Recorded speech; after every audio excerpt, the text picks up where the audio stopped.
गोस्वामी तुलसीदास जी ने पूछा, महाराज आप ये सब कथाओं का वर्णन कर रहे हैं, ये त्रेता युग की लीला, भगवान श्री राम प्रकट हुए और ये सारी लीलाएं घटना घटित हुई। हम लोग तो इस कलयुग में रह रहे हैं, हमारे और भगवान के बीच में 2 युगों की दूरी है।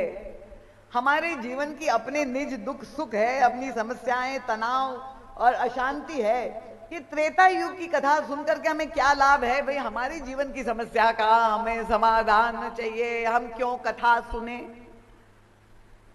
ये आजकल नई पीढ़ी के मन में भी ये प्रश्न आता है कि क्या आवश्यकता है, हम कथा में क्यों जाए? पर गोस्वामी तुलसीदास जी प्रभु से निवेदन करते हैं कि प्रभु आज तो हमें आपकी और भी आवश्यकता है। क्यों विशेष आवश्यकता है? क्योंकि ये जितनी भी लीलाएं आपके द्वारा संपन्न हुई त्रेता युग में, वे सारी लीलाएं आज भी हमारे जीवन में घटित हो रही है। उनका तात्पर्य क्या है कि भगवान जब शाश्वत है, परम सत्य है, त्रिकाल सत्य है, वो भूतकाल में भी थे, वर्तमान में भी है और भविष्य में भी रहेंगे। जब प्रभु शाश्वत है तो उनकी लीलाएं भी भूतकालीन नहीं हो सकती, उनकी लीलाएं भी शाश्वत ही होगी, निरंतर घटित होगी। और इसीलिए उन्होंने हमें, हम सभी लोगों को, इस कलयुग निवासियों को भगवान की कथा सुनने की, श्रवण करने की, देखने की एक विशेष दृष्टि प्रदान करनी। यही रामचरितमानस का वैशिष्ट्य है। भगवान राम के चरित्र को केंद्र में रखकर तो विपुल साहित्य मिलेगा, पर इन सारे साहित्यों की श्रृंखला में रामचरितमानस की विशेषता क्या है?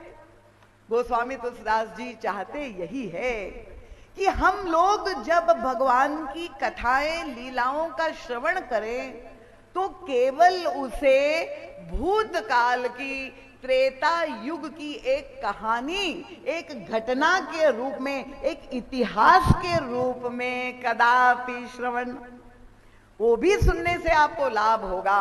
पर गोस्वामी जी कहते हैं अगर इतिहास के रूप में आप श्रवण करेंगे तो पूर्ण लाभ से आप वंचित रह जाएंगे। वे चाहते हैं कि कथा हम जब श्रवण करें प्रभु की, तो प्रत्येक व्यक्ति प्रभु की कथा में स्वयं सम्मिलित हो जाए, कथा का एक हिस्सा बन जाए। ये कथा हमारे जीवन की कथा हो, प्रभु की लीला में हम सब अपनी अपनी भूमिका, अपने लिए एक स्थान खोज ले, तब ये कथा की सार्थकता पूरी तरह से हमें प्राप्त हो। और तब विनय पत्रिका के एक पद में गोस्वामी तुलसीदास जी महाराज ने बहुत सुंदर प्रार्थना की। यह अद्भुत ग्रंथ है विनय पत्रिका, रामचरितमानस का पूरक ग्रंथ है।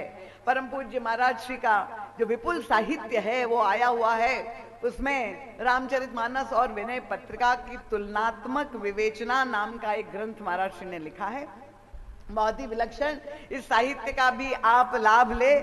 और हमारे विवेक भैया की ये सेवाएं इतने वर्षों से हैं, वो आज भी हाथ जोड़ करके सामने बैठ के कहे कि 50% छूट से आज ये साहित्य आपको मिलेगा, तो अभी तक जिन्होंने ना लिया हो कानपुर वासी, उसका अवश्य लाभ ले लें। तो विनय पत्रिका के एक पद में गोस्वामी तुलसीदास जी ने प्रभु से प्रार्थना की है। कितनी मार्मिक प्रार्थना है। तो कहते केहू भांति कृपा सिंधु मेरी ओर हेरिए। प्रभु से कहते हैं कि मुझे आपकी कृपा दृष्टि की आवश्यकता है, किसी भी तरह से आप मेरी ओर देखिए। प्रभु ने पूछा क्यों? उनका प्रभु त्रेता युग में आपने जो सारी लीलाएं की, आपने ताड़का का वध कर दिया, अहिल्या का उद्धार कर दिया, रावण का वध कर दिया, विश्वामित्र जी के यज्ञ की रक्षा की, पर आज मेरे जीवन में ये सभी पात्र विद्यमान है।